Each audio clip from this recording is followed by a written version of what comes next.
For Mr. Jones' first treatment session for physical therapy, I would want to work on rolling with him as his functional mobility intervention. Because in his intervention or in his evaluation, he needed a moderate assist for that in order to roll. He wasn't able to do that independently. And then also, once we moved on to the more supine to sit and then sitting on edge of bed, he started to not tolerate that as well. So I want to start with rolling.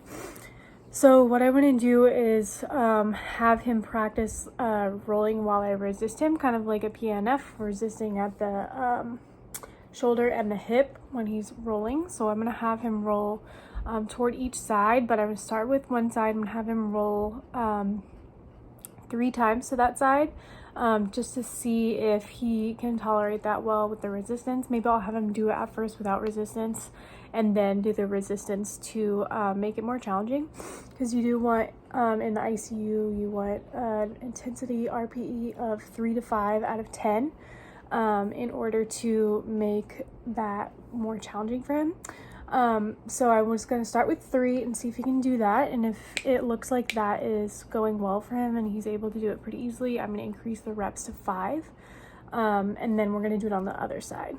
I think I would do probably 3 on each side at first before I were to increase the reps, just because you know, I don't want him to get tired out on one side and not be able to do the other side.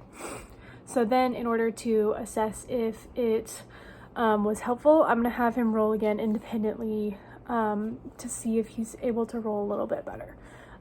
So that's what I would do for the intervention. To make it less challenging, if it was too difficult, I would just remove the resistance, and I would just have him roll, giving him some kind of assist if he needed it, to make that less challenging.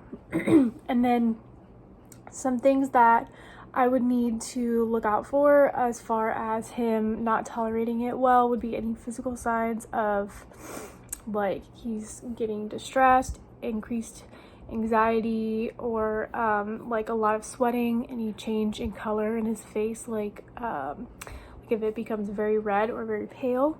Either of those is an indicative of him breathing really hard or not getting enough oxygen. Also, I would look out for like a inappropriate response with his vitals, like his blood pressure not increasing. Well, his blood pressure may not increase because he's on medication for low blood pressure, so he has trouble getting his blood pressure up anyways. So if it, you know, went way up or it went down even, that would be something to look out for. His heart rate as well, if it went up too high. And then if his oxygen saturation was below 90, but I would want to keep it probably above about 94, and not let it decrease more than 4%.